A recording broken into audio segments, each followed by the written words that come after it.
Badan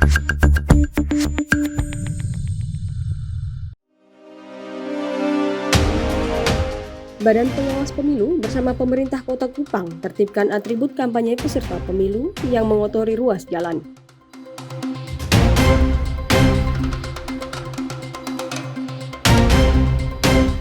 Aksi bejat orang tua Parubaya, tega ruda paksa anak kandung guna memuaskan hasrat nafsunya.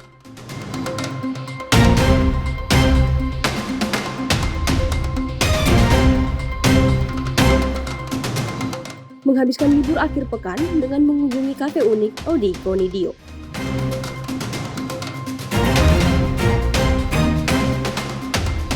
Halo, salam sejahtera pemirsa. Timur Sepekan kembali menyapa Anda bersama saya Trisna Nila. Selain 3 topik utama tadi, hari ini kami juga menghadirkan beberapa informasi penting lain. Anda juga dapat menyaksikan Timur Sepekan dan beberapa program menarik lainnya melalui live streaming di www.timortv.com. Berikut cuplikan berita lainnya di Timor TV, ini TV Ketong.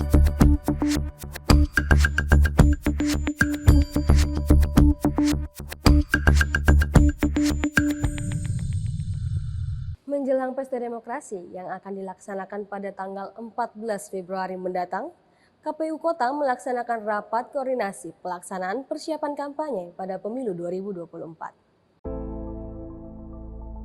Komisi Pemilihan Umum KPU Kota Kupang gelar rapat koordinasi evaluasi verifikasi administrasi partai politik calon pemilu 2024. Rapat ini fokus pada persiapan kampanye melalui rapat umum dan media massa untuk mencapai kesamaan pemahaman kebijakan pemilu 14 Februari mendatang.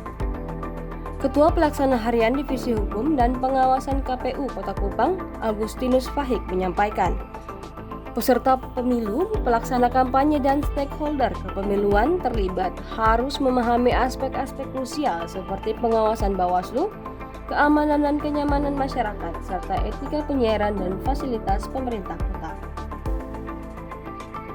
Kita sudah punya pemahaman yang sama, kita yakin bahwa pelaksanaan kampanye dengan metode rapat umum melalui media massa pada 1 Januari sampai 10 Februari nanti itu akan berjalan dengan baik dan lancar karena semua pihak, terutama peserta pemilu, pelaksana kampanye, stakeholder kepemiluan, semua sudah punya pemahaman yang sama, semua sudah punya dasar yang sama dalam melaksanakan tahapan ini. Tak hanya itu, media harus lebih cermat dalam mengolah berita, terutama isu kampanye. Komisi Penyiaran Indonesia Daerah NTT, Gottlieb Richard Poik menyampaikan, pentingnya kegiatan konsolidatif yang melibatkan semua elemen terkait untuk menyukseskan pemilihan umum, baik itu pemilihan anggota dewan maupun pemilihan presiden. Kegiatan yang dilakukan oleh KPU Kota ini sebenarnya ini bentuk sebuah sosialisasi tentang apa-apa yang harus dilakukan. Nah, kami dari Komisi Penyiaran itu tadi memberikan materi atau memberikan pandangan-pandangan kepada peserta, terutama peserta pemilu, baik itu partai politik, calon anggota legislatif, kemudian juga kepada lembaga penyiaran. Maka diharapkan kalau ada lembaga penyiaran yang hadir itu lebih bagus. Nah, pada sisi lain kami sosialisasikan soal peraturan nomor 4 tahun 2003 itu tentang apa? Peraturan pengawasan pemberitaan, pengaturan pengawasan tentang penyiaran, dan pengaturan pengawasan tentang iklan kampanye pada lembaga penyiaran. Pelaksanaan kampanye sejatinya harus dilaksanakan sesuai mekanismenya, agar tidak menyalahi aturan-aturan yang telah ditetapkan. Hal ini agar pemilihan umum tahun ini dapat berjalan dengan riang gembira dan tidak mengganggu stabilitas politik sosial. Dari Kupang, Tim Liputan Timor TV melaporkan. Jelang pemilihan umum, Bawaslu Kota Kupang bersama pemerintah tertibkan alat peraga kampanye yang melanggar aturan. Berikut liputannya untuk Anda.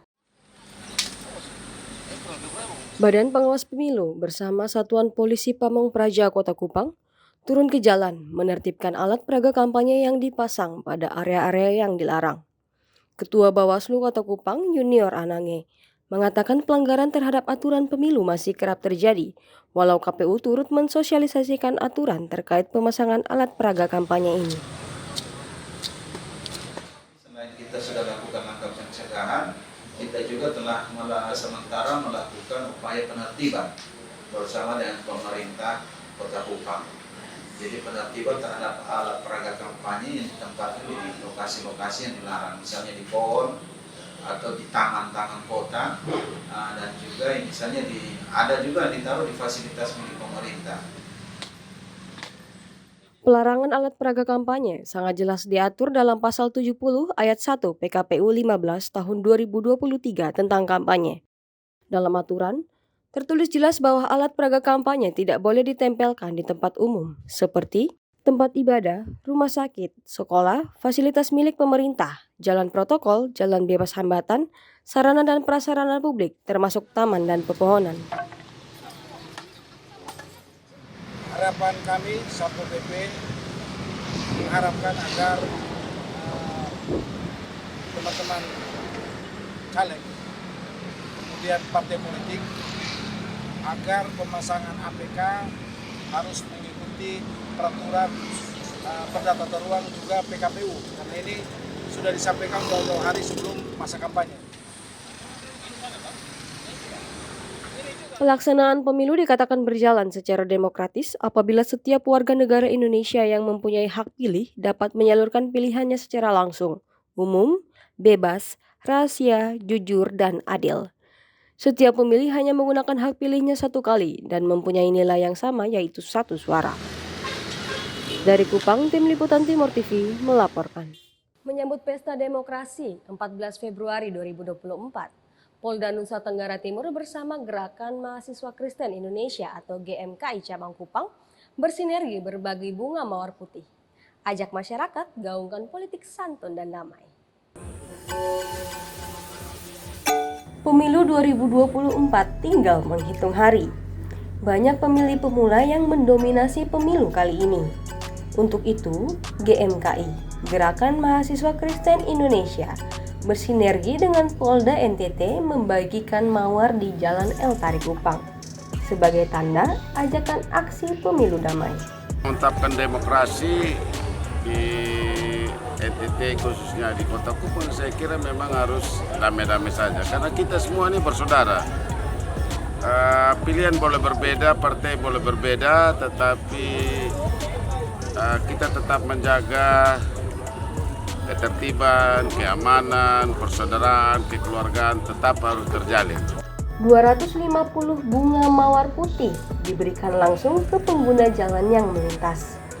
Dalam kesempatan yang ada, Ketua GMKI Kupang, Fritz Tae, mengimbau seluruh elemen masyarakat untuk dapat berpartisipasi langsung dalam pesta demokrasi, yaitu pemilu yang akan digelar pada 14 Februari mendatang. Bunga yang kami bagikan itu kurang lebih 200-an. Kenapa kami bagi bunga ini, bunga mawar putih, sebagai simbol dari menjaga kedamaian. Karena itu kami berharap dengan berbagi bunga ini, semua masyarakat NTT, para pemuda milenial ini bisa menjaga pemilu tetap damai. Sebab pemilu itu kan pesta demokrasi, pesta akbar bangsa, jadi kita harus menjaga dengan damai. Aksi yang didominasi oleh anak muda ini turut digelar dengan berjalan menyusuri seluruh Jalan El Tari, sambil menyuarakan pentingnya menjaga pemilu agar berjalan dengan baik. Mungkin harapan saya untuk pemimpin yang akan menjabat atau terpilih nanti kiranya bisa menjalankan atau melihat situasi yang ada di masyarakat, bisa melayani dengan hati dan sungguh-sungguh.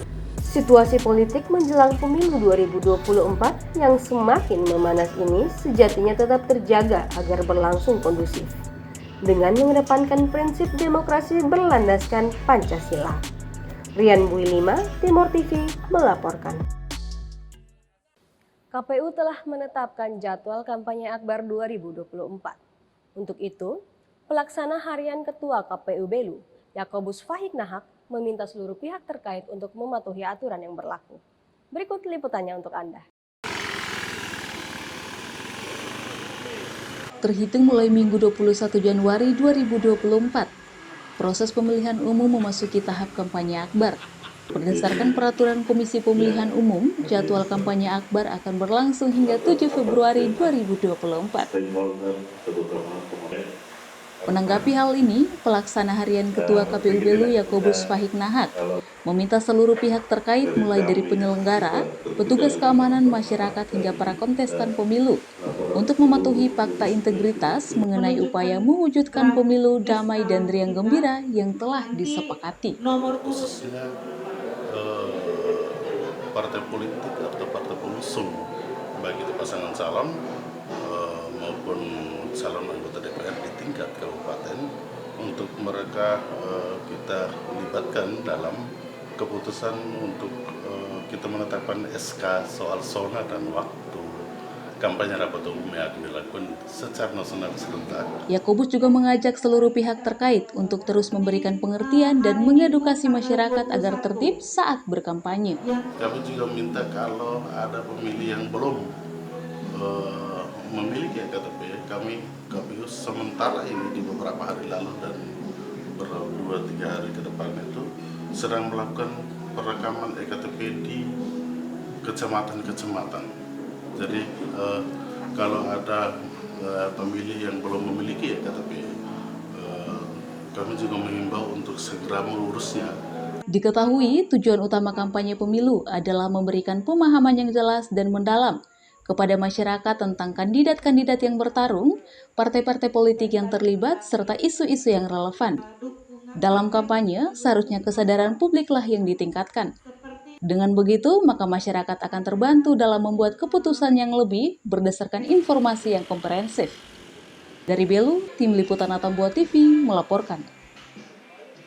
Seorang ayah di Kabupaten Belu, Nusa Tenggara Timur, tega meruda paksa anak kandungnya sendiri. Tetap bersama kami.